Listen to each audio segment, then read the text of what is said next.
Hi there, welcome to my YouTube channel and this video. This is Tina from tinahills.com. Visit my website and book a reading. So if you have your rising in Taurus and if you have your moon in Cancer and your sun in Taurus as well, then this is your video.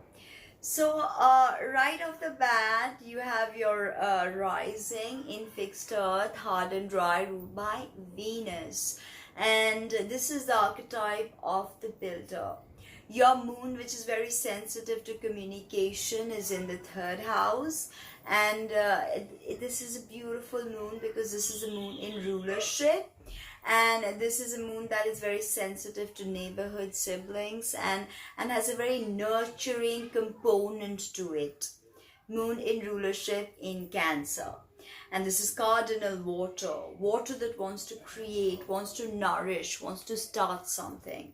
And you have your sun conjunct your rising, even if they are not conjunct, they are in the same sign. So you have your sign in Taurus, your sun in Taurus, and this is in fixed earth. Now sun ideally does not do very well in Taurus because although it's a day sign, so yes, sun does well in Taurus, but like sun doesn't do as well as it does in Aries, of course, because that's exalted. But this is a powerful sun. Because this is in an angular house. So this is your first house. So this is a very powerful sun, okay? And giving your rising that impetus to grow and boost and really shine. Okay, and this is ruled by Venus. So you're double Venus. So you have to see how she affects your chart as a night or day. She is your solar ruler as well as your ascendant lord. You have to see by sign, by house, by aspects, and very many things. Now having your rising in Taurus, people probably see the very beautiful Venus side of you because Taurus is your physical body. It is the most you part of your natal chart. It is how the world perceives you. It is who they see when you walk into a room. It is how you look, how you dress, your psychological makeup, your physicality and all of that, the stamina and endurance you have. And you have tons of that because you're Taurus. The bull has endurance. Bull is slow and steady. Will take his time, but he will get to complete whatever he is doing. So that is the archetype of Taurus. Don't force them to do anything. Don't, shock them with surprises. Let them go in their own pace. Even outside in your interaction with the world, you're not immediately opening up or just letting everybody in on your private space. You don't do that. You take it, you have a very slow, sure, methodical approach to the way you go through crowds. Now because you have a double Venus, let me tell you that you can have a very profound sweet tooth and a craving for sweet things. And Taurus can tend to put on weight and it's very difficult because you have a double Taurus. It'll be very difficult for you to lose that weight. Taurus also rules the throat and the thyroid.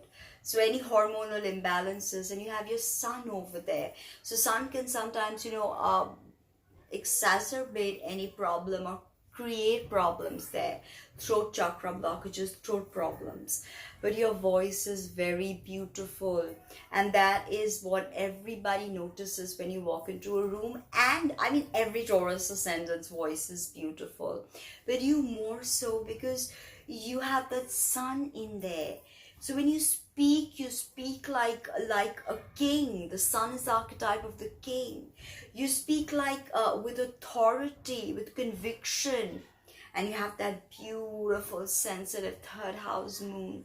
So you could be a great motivator, great speaker, great at giving inspiration to people who are down and out, because you have the way of really shining. The sun is radiant and the sun is here for you, so your throat chakra is radiant. Again, problems can occur, of course, throat issues, thyroid issues, and the weight gain that cannot be easily lost. Now, also Uranus is in Taurus and has really shaken up your world because you're double Taurus. So think of how oak trees root deeper when there are threats of electrical storms, and then you will be able to easily understand this archetype. What you are doing, Taurus, with this electronic storm that Uranus is bringing is you're rooting deeper. You're going deeper and deeper and building. But this, this incessant necessity to root or to make people root can have you picking up rootless people and making them root. Taurus oftentimes falls for the damsel in distress, and oftentimes the Taurus will play out the damsel in distress trope because they want to be rescued. There's a very fairy tale-ish component here with Venus, but Venus here is very tactile. Imagine the 5-petal pentagram that Venus draws across the skies. That is a movement across the sun, 8 years. And she draws this beautiful pentagram, 5-petaled, beautiful pentagram. And that is the 5 senses and how we interact with the world. With the Taurus ascendant, you are very tactile. You want to touch, you want to go slow, you want to smell, you want to taste. That's why Taurus is the green witch. You're great you can be a great domestic goddess because you have that, of course, Cancer is this archetype of the mother. But, with this Taurus, there's a very good, there's a very profound, connection to home and hearth and, really building a foundation. Taurus is always building something, relationships, building a home, being the mother, caring for the children, or just going out there, building a career, building relationships, trustworthy friendships. So they're always looking to build.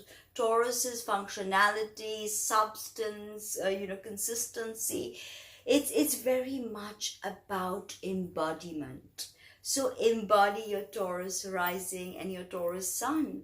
That can never fail you because you're being pushed towards, experiencing the world in a different way. Because Taurus rules Taurus rules banking, finance, arts, vegetation, physical body. And this is about connection to one's own body as well, not just the external world. But Taurus understands grounding, and that is something that they anyway need to do because they need to ground. Okay, sometimes they need to let go. But Venus, because she's of the 5 senses, can seduce you into materialism. That's something to be cautious about. Now, having your moon, which is in rulership, in your 3rd house, that means you're very sensitive to communication. You're probably very good at it, having a Taurus sun and Taurus rising. So your throat, very powerful voice. People listen to you when you talk. And you also have a very empathic way of speaking. 3rd house moons are very sensitive to the way they communicate and the way they bring out this communication. And here this is Cancer. So this is a moon in rulership in the 3rd house. Although any planets in the 3rd house are not as powerful as, say, an angular house like 1st or 4th or 7th, but still this is a powerful moon in rulership and gives you a very nourishing component. Okay, Cancer rules the breasts and the stomach. Immediately you know that this is nourishing. Now, cardinal water is like water that wants to start something, like the waters of the womb that keep the baby for 9 months. So that holding capacity is the Cancer moon. And with your moon in Cancer, you're very connected maybe to your mother, to your sister, the way you communicate, even to your neighborhood. Or if there are woundings with your neighborhood, you could, by the way you talk, sort it all out. There's no aggression with you. Your tonality is also probably very sweet and soft. Also, you have that sun and moon at the bottom of your chart, not at the top. So this means that a lot of your work will be psychological behind the scenes, and your success may not be as apparent. You're more behind the scenes sort of a person, okay? And now having a moon in Cancer, you and a Taurus, double Taurus, food. You could eat when you're emotionally disturbed. You could eat when you, feel depressed, or you get dumped, or you get, any kind of rejection. Because Cancer takes rejection very hard, and so does Taurus. And oftentimes this manifests in their eating habits, because they become very erratic with their eating. Or this sign also tends to sleep a lot, because Taurus, of course, they need tons of sleep, and Cancer moons also need tons of sleep. But with this, you could definitely be creating art. Cancer is very creative, very compassionate, and having your moon in Cancer, you're probably very compassionate to the people around you. Maybe people even come to you for advice. Your neighborhood having that third house moon, your neighbors feel comfortable with you. You're not a threat, although you're very beautiful, but you have this very demure aura about you. Both Taurus and Cancer are understated.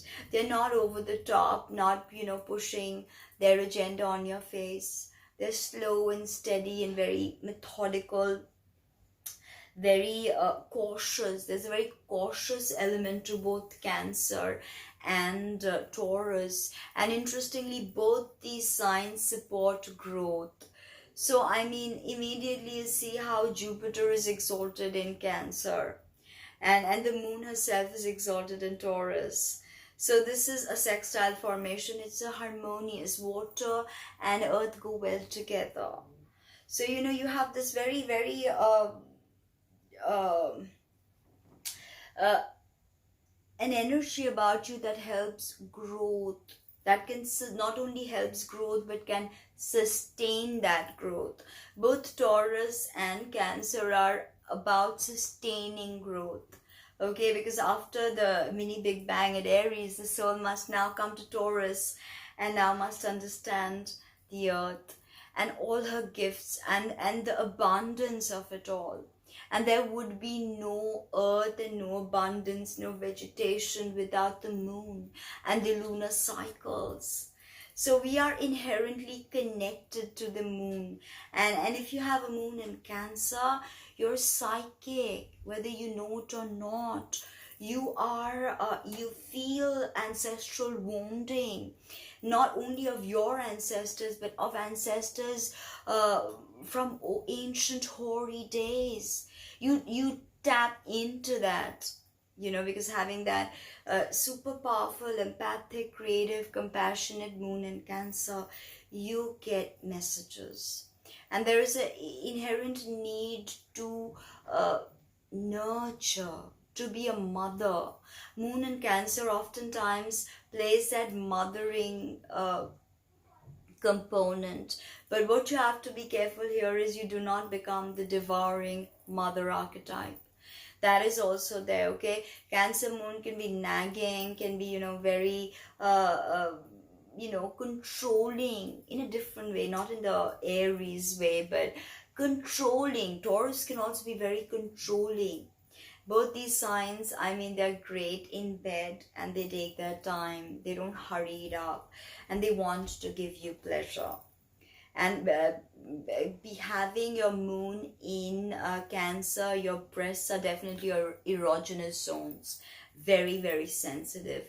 But always check them out, keep them safe, because moon in Cancer can see you having problems with your stomach or breasts, and drop in a Mars over there or a Saturn and you can have problems. Drop me a comment below, let me know what you think. Visit my website, book a reading, and like, comment, subscribe, share. Thank you.